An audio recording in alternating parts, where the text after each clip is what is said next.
Hello, this is Shruti and let's start with the new chapter, chapter 2 polynomials. Let's see. First of all, जब भी हम कोई expressions form करते हैं, so there are two terms which we use, variables and constants. So first let's try to understand these terms. Variables जो है, जैसे इसका meaning ही पता चल रहा है, जो इसकी values होती हैं, values keeps on varying. मतलब अगर हमारे पास कोई भी एक चीज़ है जिसकी वैल्यू फिक्स नहीं है, जैसे अगर हम एक सिंपल एग्जांपल लेते हैं, we all know perimeter of square क्या होता है. अगर हमें पेरीमीटर ऑफ स्क्वायर फाइंड करना है तो हम लोग फॉर्मूला यूज करते हैं 4 इंटू साइड. अब यहाँ पर ये जो साइड वाला पार्ट है इसकी तो वैल्यू फिक्स नहीं होती कभी भी, वो तो स्क्वायर पे डिपेंड करेगा कि साइड की वैल्यू क्या है, and accordingly will put this value and we will get the perimeter of the square. So it means this value is not fixed, और इसीलिए हम इसको क्या बोल सकते हैं इस पर्टिकुलर केस में वेरिएबल. तो वेरिएबल्स वो नंबर्स होते हैं जिनकी वैल्यूज क्या होती है, चेंज होती रहती है. और कॉन्स्टेंट्स नेम से ही पता चल रहा है इनकी वैल्यूज क्या होगी, constants. So value of a constant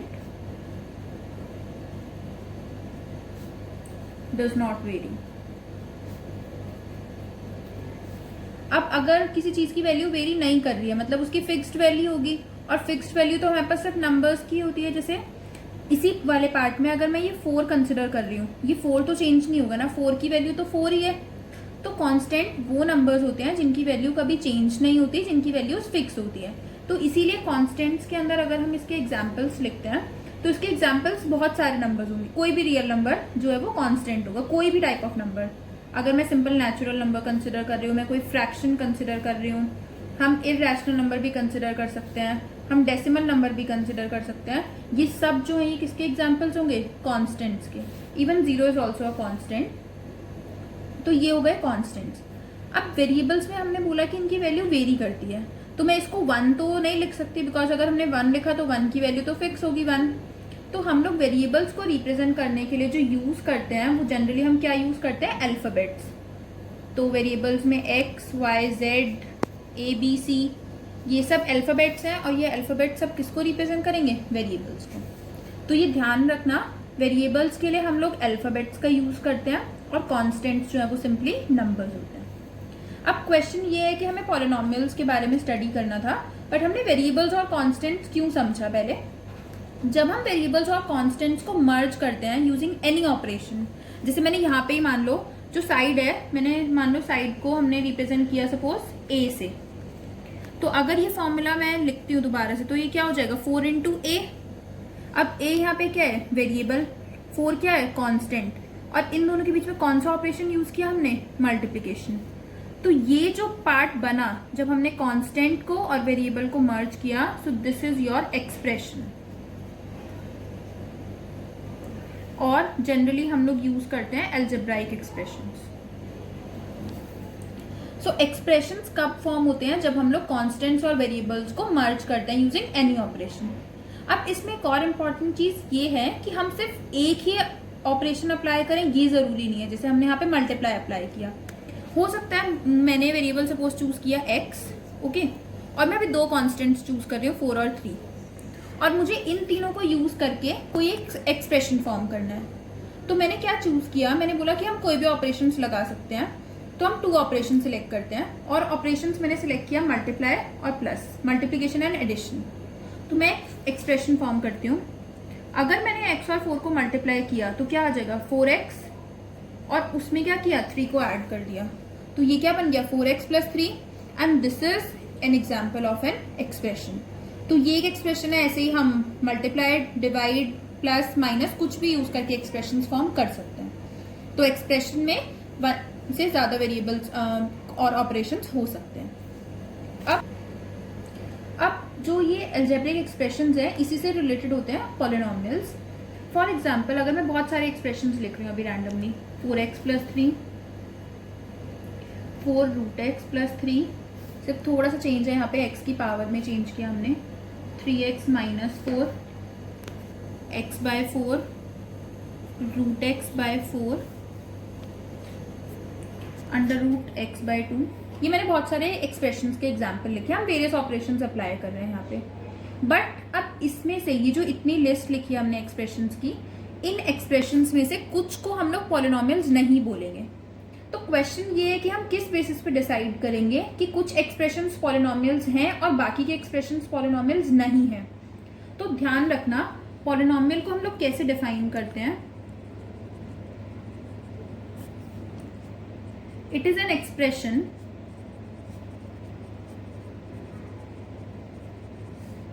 where exponent of the variable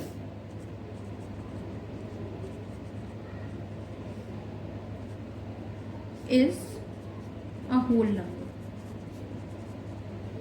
okay, कैसे डिफाइन किया हमने? It is an expression, algebraic expression, मतलब जैसे हमने यहाँ पे लिस्ट किया, where exponent of the variable, exponent means power, variable की पावर हमें चेक करनी है and that power should be a whole number. तो होल नंबर्स हमने ऑलरेडी स्टडी किया था, हमने अपनी प्रीवियस वीडियोस जो है मेरी, उसमें आप जाके देख सकते हो। होल नंबर्स और वेरियस नंबर सिस्टम्स हमने वहाँ पे डिफाइन किया है। तो होल नंबर्स हम की कलेक्शन में कौन से वाले नंबर्स आते हैं? 0, 1, 2, 3। इट मीन्स जो पावर्स हैं वो फ्रैक्शंस में नहीं हो सकती, पावर नेगेटिव नंबर्स नहीं हो सकती। तो बस हमें इस चीज़ का ध्यान रखना है कि अगर हम कोई भी एक्सप्रेशन को डिसाइड करते हैं कि वो पॉलिनोमियल है या फिर नहीं, तो हमें सिलेक्ट करना पड़ेगा वेरिएबल और उस वेरिएबल की पावर क्या है। तो इन एग्जाम्पल्स में से देखते हैं, यहाँ पे वेरिएबल क्या है? x, और x की पावर क्या है? 1। तो 1 इज अ होल नंबर, इसका मतलब ये एक पॉलिनोमियल होगा। नेक्स्ट केस, यहाँ पे x का हम स्क्वायर रूट फाइंड कर रहे हैं। इफ यू रिमेंबर, हमने प्रीवियस वीडियोस में लॉज ऑफ एक्सपोनेंट्स जहाँ पे डिस्कस किया था, वहाँ पे मैंने ये एक्सप्लेन किया है कि √x को हम क्या लिख सकते हैं? x raise to power 1/2। अब ये जो x रेज टू पावर 1/2 है, this 1/2 is not a whole number. तो यहाँ पे वेरिएबल की पावर तो है बट वो एक होल नंबर नहीं है। It means this expression is not a polynomial. So similarly हम इनका डिसाइड कर सकते हैं। यहाँ पे होगा polynomial, again this is a polynomial, फिर अगेन √x है तो ये नहीं होगा। नाउ इन दिस, यहाँ पे अगर हम इसको स्प्लिट करें तो हम इसको क्या लिख सकते हैं? √x/√2। बट वेरिएबल की एक्सपोनेंट तो अभी भी होल नंबर नहीं है, it means this is not a polynomial. तो इस बेसिस पे हम लोग डिसाइड कर सकते हैं कि गिवन एक्सप्रेशन पॉलिनोमियल होगा या फिर नहीं होगा। अब इसमें एक और एग्जांपल कंसिडर करते हैं। This is a good example, x/√2 + 3। अब इस केस में कंफ्यूज नहीं होना है, हमें सिर्फ वेरिएबल को चेक करना था। हमने वेरिएबल के लिए बोला है कि वेरिएबल की एक्सपोनेंट जो है वो होल नंबर होना चाहिए। तो यहाँ पे अगर ये कांस्टेंट है, इसकी पावर अगर होल नंबर नहीं है तो हमें उससे कोई प्रॉब्लम नहीं है, हमें सिर्फ वेरिएबल के लिए चेक करना था। और वेरिएबल तो x है, उसकी पावर 1 है which is a whole number, so it means this is an example of a polynomial. तो हमेशा ये ध्यान रखना है कि वेरिएबल्स की ही हम एक्सपोनेंट्स को चेक करेंगे। अगर वो होल नंबर नहीं होता है तभी हम उसको पॉलिनोमियल वो नहीं होगा, अदरवाइज वो पॉलिनोमियल होगा। अब पॉलिनोमियल से रिलेटेड, इवन वो टर्म्स एक्सप्रेशन से भी रिलेटेड है, तो कुछ इंपॉर्टेंट टर्म्स है, हम पहले उसको समझते हैं बिकॉज उससे रिलेटेड और चीज़ें होंगी। एक बेसिक चीज़ है, जब हमने कोई एक्सप्रेशन लिखा 4x + 3 सपोज ये लिखा, तो यहाँ पे क्या हो रहा है? ये कांस्टेंट है, ये भी कांस्टेंट है, and there is one variable x। तो यहाँ पे हमने इन सबको मर्ज किया है, बट डिफरेंस है इन दोनों कांस्टेंट्स और वेरिएबल्स के बीच में जो ऑपरेशन हमने अप्लाई किया वो मल्टीप्लिकेशन है, और यहाँ पे ये एक पार्ट बन गया और ये हमने इन दोनों को ऐड किया है। तो हम इस एक्सप्रेशन की बेसिस पे अगर हम एक्सप्रेशंस को पार्ट्स में ब्रेक करते हैं तो हमारे पास दो टर्म्स है जो उससे रिलेटेड होती है। The first term is terms of an expression and the second one is factors. सबसे पहले जब भी हम कोई एक्सप्रेशन फॉर्म करते हैं तो हम टर्म्स को ऐड करते हैं एक्सप्रेशंस को फॉर्म करने के लिए। जैसे हमने यहाँ पे जब ये एक्सप्रेशन फॉर्म किया 4x + 3, तो हमने इसमें दो टर्म्स को ऐड किया, the first part of the expression that is 4x and the second part of the expression that is 3। हमने इन दोनों पार्ट्स को ऐड किया तब हमारे पास ये एक्सप्रेशन मिला हमें। तो इट मीन्स इसके दो पार्ट्स क्या हो गए, first part is 4x and the second part is 3। So these two parts are called as terms of this expression. तो एक्सप्रेशन चेंज होगा तो उसकी टर्म्स भी चेंज हो सकती हैं, एंड ये नंबर भी चेंज हो सकता है 2 टर्म्स हो 3 टर्म्स हो, वो चेंज हो सकता है। बट हम टर्म्स को ऐड कर रहे हैं, अगर यहाँ पे माइनस साइन भी होता तो भी हम उसको चेंज करके ऐसे, अगर हमारे पास 4x माइनस 3 भी होता तो हम उसको ऐसे लिख सकते हैं ना। इसलिए हम जनरली डेफिनेशन में ये बोलते हैं that terms are added to form expressions, because minus भी होगा तो हम उसको ऐसे चेंज करके लिख सकते हैं। ओके, अब अगर हम टर्म्स को फर्दर उसके फैक्टर्स फाइंड करते हैं कि हमने एक टर्म को फॉर्म करने के लिए किस नंबर्स को मल्टीप्लाई किया, उसमें हम कॉन्स्टेंट्स और वेरिएबल्स को सेपरेट करते हैं, तो हमें क्या मिलेगा, फैक्टर्स। जैसे यहाँ पर है 4x, हमें पता है क्लियरली 4x कैसे फॉर्म हुआ है, हमने 4 को और x को मल्टीप्लाई किया, तो इट मीन्स ये जो टर्म थी 4x, इसके 2 फैक्टर्स हैं 4 एंड x। अब यहाँ पे ना हम लोग नंबर को और फैक्टर्स नहीं फाइंड करेंगे, हमें प्राइम फैक्टराइजेशन नहीं करना है। जब हम एक्सप्रेशन के फैक्टर्स लिस्ट करते हैं ना, तो हम सिर्फ कॉन्स्टेंट्स और वेरिएबल्स को सेपरेट करते हैं। ओके, तो इसीलिए यहाँ पे अगर 3 है तो उसका फैक्टर 3 होगा, because we are not having any variable here, तो यहाँ पे ये इसके फैक्टर हो जाएंगे। तो बेसिकली हम टर्म्स को ऐड करें एक्सप्रेशन को फॉर्म करने के लिए, जब हमने टर्म्स को भी सेपरेट किया, so these are called as factors. अभी पॉलिनोमियल के लिए भी है जनरली और एक्सप्रेशंस के लिए भी है। अब अगर हम टर्म्स को काउंट करते हैं तो उसके बेसिस पे हम टाइप्स ऑफ पॉलिनोमियल्स भी फॉर्म कर सकते हैं।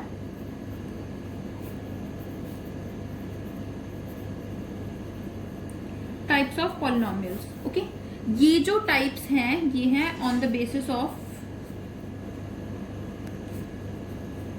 Number of terms. हम नंबर ऑफ टर्म्स के बेसिस पे पॉलिनोमियल्स को कैसे डिवाइड करते हैं। So the first one is monomial.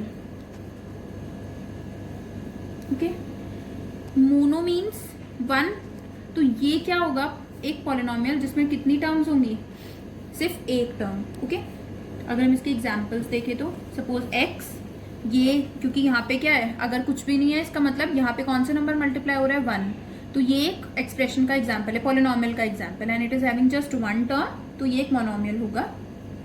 Also 4, हमने ऐसा तो नहीं बोला कि वेरिएबल होना मैंडेटरी है। ओके, और वैसे भी अगर हम ये लिख रहे हैं तो हम इसको ऐसे लिख सकते हैं ना, 4 इज इक्वल्स टू दिस, कोई भी number raise to power 0 is 1, तो it means this and this are same, तो क्लियरली ये भी क्या एक पॉलिनोमियल है and it is having just 1 term, तो this is an example of a monomial. तो ऐसे बहुत सारे एग्जांपल्स हम लिस्ट कर सकते हैं। ऐसे next is binomial. Bye means 2, तो इस टाइप के पॉलिनोमियल में कितनी टर्म्स होंगी, 2 terms. Okay, and 2 unlike terms, हम ऐसा नहीं होना चाहिए कि 2 लाइक टर्म्स, हम ये लिख रहे हैं अगर 4x प्लस एक्स, तो वी नो ना कि इसको हम सिंप्लीफाई करके 5x लिख सकते हैं, तो ये एक बायनोमियल का एग्जाम्पल नहीं होगा, बिकॉज 2 अनलाइक टर्म्स होनी चाहिए यहाँ पे। ओके, तो 2 अनलाइक टर्म्स, तो ये तो नहीं होगा एग्जाम्पल। तो हमने जैसे लिखा था 4x प्लस 3, ये एक बायनोमियल था, और भी बहुत सारे फॉर्म कर सकते हैं हम लोग, x plus 3 suppose, 2 by x तो नहीं, x बाई 2 प्लस 1, ये सब बायनोमियल्स के एग्जाम्पल हो जाएंगे। Then we have trinomial.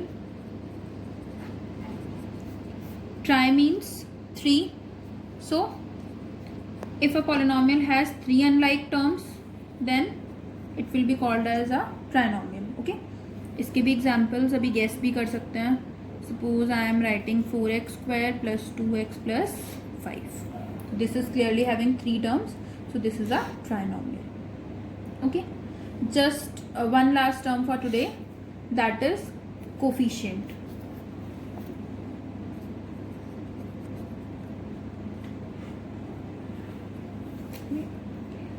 जब हमने यहाँ पे फैक्टर्स लिस्ट किया था किसी टर्म का, तो उसका जो न्यूमेरिकल फैक्टर था उसको हम लोग क्या बोलते हैं, कोफिशिएंट। तो कोफिशिएंट हम लोग किसी एक्सप्रेशन का नहीं फाइंड करेंगे, हम उसमें टर्म का फाइंड कर सकते हैं या फिर वेरिएबल का फाइंड कर सकते हैं। तो coefficient is basically what numerical factor of a term.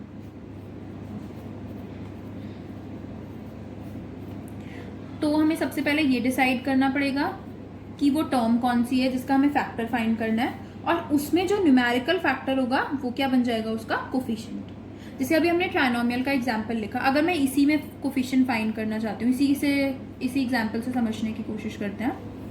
Suppose मुझे फाइंड करना था कोफिशिएंट ऑफ एक्स स्क्वायर, तो सबसे पहले हमें वो टर्म आइडेंटिफाई करनी पड़ेगी जहां पे एक्स स्क्वायर है।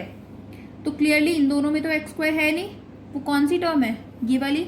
यहाँ पे एक्स स्क्वायर है, और जब हम इसके फैक्टर्स फॉर्म करेंगे तो एक्स स्क्वायर का न्यूमेरिकल फैक्टर क्या आएगा, 4। इट मीन्स एक्स स्क्वायर का कोफिशिएंट क्या है, 4। ऐसे ही एक्स का कोफिशिएंट क्या हो जाएगा, 2। सपोज अब मैंने पूछा एक्स रेज टू पावर 0 का कोफिशिएंट। अब क्वेश्चन तुम्हें लगेगा कि एक्स रेज टू पावर 0 तो यहाँ पे है ही नहीं कोई term, but if you remember हम कांस्टेंट को ऐसे लिख सकते हैं, इट मीन्स दिस 5 जो ये यहाँ पे 5 लिखा है उसको हम क्या लिख सकते हैं, 5 एक्स रेज टू पावर 0। तो एक्स रेज टू पावर 0 का कोफिशिएंट क्या हो जाएगा, 5। और अगर मैं सेम क्वेश्चन में पूछती हूँ एक्स रेज टू पावर 3 का कोफिशिएंट, वो वाली टर्म भी नहीं है, बट हम 5 को x raise to power 5 x raise to power 3 नहीं लिख सकते, बिकॉज इसकी वैल्यू और 5 की वैल्यू तो डिफरेंस होगी। तो क्लियरली हमारे पास एक्स क्यूब वाली कोई टर्म नहीं है, तो उसका कोफिशिएंट क्या हो जाएगा, 0। तो ध्यान रखना है जब भी हम न्यूमेरिकल फैक्टर फाइंड करेंगे टर्म्स के, तो हमें वो टर्म आइडेंटिफाई करनी होगी और उसके बाद हम उसका न्यूमेरिकल फैक्टर लिस्ट कर सकते हैं, तो हमें कोफिशिएंट मिल जाएगा। अगर कोई टर्म नहीं होती है यहाँ पर, उसका कोफिशिएंट हमेशा क्या होगा, 0।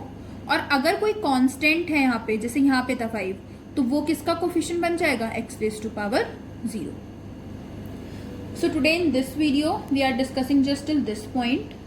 So in the next video we'll discuss about types of polynomial, but not on the basis of number of terms. So stay tuned. Thank you. Bye bye.